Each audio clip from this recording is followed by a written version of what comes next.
TitleMatchNetwork.com. And then one day, of course, Jackie Fargo had never said a word to me, and I still didn't have the nerve to tell Jackie Fargo that I was wrestling or anything like that. But I'm sure he heard it. He heard me or heard about me plugging it on my radio show. So after about the 5th week, I walk in. I'm getting ready to do. I went to the radio station that afternoon, and I'll never forget. Eddie Bond was sitting in his chair, and he's sitting on the telephone. He's talking to somebody. I walked in, and he goes, "Pick up." And so, what was up? Pick up that extension. And he's going, "No, Jackie, don't do that. Come on. He's a good kid. Don't do that." So I pick up the extension. I'm listening. And Eddie Bond is talking to Jackie Fargo. And he said, "No, that's a bunch of shit." He said, "This kid, he's over there, he's putting on fake wrestling matches, and he's giving us a bad name." And Eddie said, "Well, don't do it, Jackie." He said, "No." He said, "We're not going to take it anymore." He said, "Me and Dennis Hall and several of the guys, Donnell Green, we're going to go over there Saturday night, and we're going to kick their asses." And Eddie said, "Don't hurt the kid." He said, "No, that's bullshit." He said, "We're going to hurt them all. We're going to break somebody's arm or something." He said, "We're not going to stand for those guys putting on a bunch of fake wrestling matches." And so on. I put the phone down. Eddie hangs up. He said, "Man, Jerry, Jackie's hot." He said, "If I was you, I wouldn't go over there Saturday night." So now I'm scared to death. And I called up, first of all, Jerry Vickers. And then he said, "Well, call Aubrey Griffith."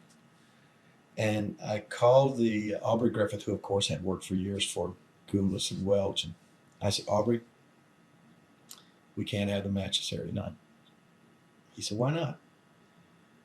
I said, "Because the real wrestlers are going to come over and beat us all up and break our arms or legs or something." And he said, "What are you talking about?" And so I told him, I said, "I heard Jackie Fargo telling Eddie Bond on the phone." And he said, "Oh, man, come on." He said, "All he's trying to do is discourage you." He said, "Because we're what you call outlaw wrestling." And he said, "They look at us as competition." He said, "I don't know why, but," he said, "they look at this as outlaw wrestling. They just try to discourage it any way they can.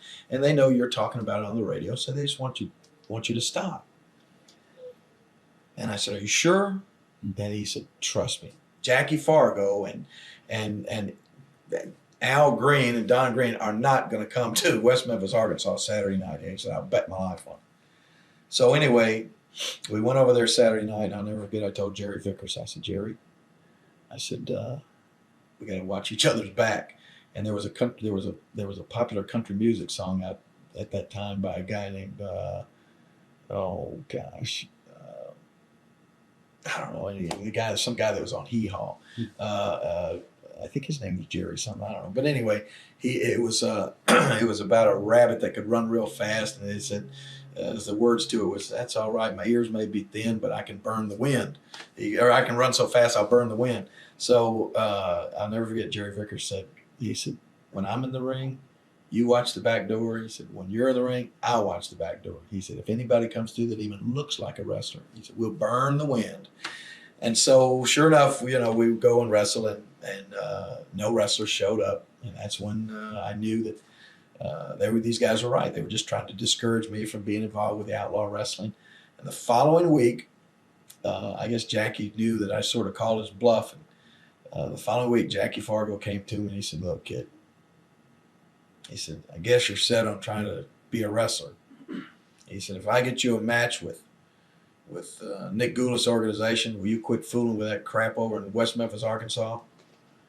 And I said, "Oh my gosh, absolutely." I said, "That's all I wanted." I said, I just was, I was just embarrassed to ask you." And so he said, "All right." He said, "I'll get you a match for Nick Goulas." I thought, oh my gosh, I'm going to be wrestling for the real Memphis wrestling organization. And next week, I got a phone call from, I don't think it was Nick Goulas, somebody in the office, probably Christine Jarrett. And they said, "We need you. We're going to have you booked to wrestle this Saturday morning on Memphis television." And little did I know at the time that, wrestling on Memphis television and just being a job guy getting beat by somebody in a few minutes was like the lowest rung of the ladder of entering wrestling. But I thought it was the best. I thought that was the biggest thing I thought you'd probably have to wrestle forever before you actually got to wrestle on television. So I was in heaven. Man, I'm a television wrestler already, right off the bat, my first match. And my first match on Channel 13 that Saturday morning was, I think, against the interns, the real interns. And they just slaughtered me and my partner. But, I mean, it probably in less than a minute, but it was like I made it. You know, I loved it. And then I got, after a couple of weeks of television, getting beat bad on television, they booked me in a match in Jonesboro, Arkansas, which was my first house show. And they booked me against Tojo Yamamoto, who Tojo was this little Japanese guy that, oh gosh, poor little guy. I mean, he was really mean and tough, at least that's the outward appearance. And he had no family, and he was kind of a loner, and he just really did. He was in a bad mood all the time. And he really resented young guys coming into the business for some reason. And Tojo was just always real tough on the young guys that were trying to start out. And I found out later that they would book young guys against Tojo because he would literally beat you up so bad in your match with him that if you came back, then they said, well, this guy's got potential. Because Tojo would usually make guys have other ideas about being a professional wrestler. So I had my first match with Tojo in Jonesboro, Arkansas, and I thought he was going to kill me.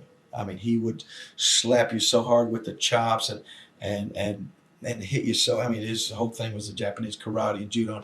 He would hit you so hard in the back of the neck, kick you in the stomach, just everything so stiff that literally you thought you were going to die. And so he beat on me for probably 10 or 12 minutes, and then of course beat me. And I went back to the dressing room, and Jackie Fargo was there waiting. He said, "Oh, kid, still want to be a wrestler?" And you know, it was like, no doubt. I mean, I even though I'd gotten my brains beat out, I just loved it. I mean, that was the first time in front of a kind of a big crowd, and I said, "Oh yeah, absolutely." And so for about 4 weeks straight, they booked me against Tojo, and every week he'd beat me worse than he did the week before, and I guess just by the fact that I kept coming back and kept asking to wrestle again, they said, well, you know, the kid really does have potential. He's got some staying power. He's not just going to be a fly-by-night guy and leave. So after about 4 weeks, they started letting me wrestle some other guys and started actually booking me out in the territory. And what happened was I had to make a decision because I was going to be traveling quite a bit. Then rather than just wrestling on Saturday night, they wanted to start booking me all through the week on a full-time basis. So then I had to make a decision about giving up not only the radio show at night, but more importantly, giving up, basically quitting college. And so I guess I made the right decision. I don't know, but anyway, I quit Memphis State and started wrestling full-time. Who were some of the other veterans that helped you learn the business, basically? You know, I don't know if any. I can honestly say, of course, Jackie Fargo, most and foremost. But really helping me learn the business, I sort of just kind of bluffed my way through it. It was like I never really. I didn't really give the impression, I don't guess, that I was a complete novice. Fortunately, I was, and I'm not trying to sound conceited or arrogant or anything, but I was pretty good from the get-go, and it wasn't like guys. I mean, of course, when I wrestled all of these guys, like the interns and the greens and all of these established veterans, so to speak, I learned every time I was in the ring with them. But it wasn't that they were necessarily going out of their way to help me learn. They were just doing whatever they had to do to try to have a good match. There was another wrestler named Buddy Dwayne Peel. Now he helped me in the fact that he would actually ask Nick Goulas to have me wrestle in his towns, and that that exposure, of course, and that getting able to wrestle more often helped a lot. But mostly Jackie Fargo. How influential was Jerry Jarrett to you in your career? Oh, well, Jerry Jarrett was, I I don't know if influential is a big word. Jerry was of course a big part of my career, and of course we later on became business partners. But Jerry was starting out at basically the same time I was. Well, actually, he started a little bit before me. But the difference was Jerry grew up in a wrestling family. His mother, Christine Jarrett, was Nick Goulas and Roy Welch's secretary in the wrestling office there in Nashville for something like 17 years before Jerry actually got in the business. And and so he had come up with inside knowledge of wrestling and knowing more so about how the office and the business end of the business worked more so than the in-ring stuff. And then he started out by promoting towns and booking towns, and then, and I don't really know why, because I really wasn't close friends with Jerry at the time. Then Jerry started wrestling, and I'll never forget, that was the first time that a guy that was Jerry, Jerry was not big physically or anything like that. He was a small guy and not big muscles or anything like that. And I'll never forget, a lot of the people thought, well, a lot of the other wrestlers were saying, I mean, this guy, he's only getting to wrestle because his mother works in the office and because he works in the office and that sort of thing. But I didn't even realize at the time that he was like helping book the towns for Nick Goulas and Roy Welch, and that he was sort of the brains behind a lot of these shows. And so actually Jerry and I had a little bit of a falling out right off the bat because they started using me a little bit, and on some of the same shows that Jerry was on. I remember if it was Huntsville, Alabama one night. He came over to me and sat down. First time I really talked to him. He came over and sat down and said, "Hey, I want to make a little suggestion about what I saw you do in your match out there." And as I said, I didn't know that. I just thought Jerry was one of the other wrestlers, and young guy, not too much older than me, and so he gave me some sort of suggestion about what he thought I should do, and I'm thinking to myself, why should I listen to this guy? He's trying to tell me what to do. He's just great behind the ears too, So I don't remember what he told me, but I do know that my famous words to him was, after he sat there and gave me his suggestion, I looked over at him and I said, "Hey, you wrestle your way, I'll wrestle my way." Okay. The next week, somehow I was sent to Montgomery, Alabama, which was like the worse than the farm club. I mean, it was like going from the major leagues down to single A baseball.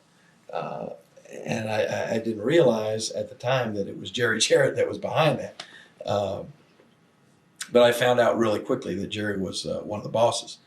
And so, in actuality, though, moving or getting sent down to the Alabama territory, which was a little feeder organization and a little training organization for Goulas and Welch's bigger territory, it really was the best thing that ever happened to me, because I got to wrestle with guys that were more on my skill level, and I got to be put in more important matches, whereas for Goulas and Welch, I was just wrestling opening matches and getting beat every night. When I went to Alabama, because I was, as I said, either equal or better than a lot of the talent that was there, I got put into feature matches in that area, main events, and that's where I met Sam Bass and Jim White. We hooked up as a tag team there, and did so well there that we eventually got noticed again by Jerry Jarrett and Nick Goulas, and got called back up. TitleMatchNetwork.com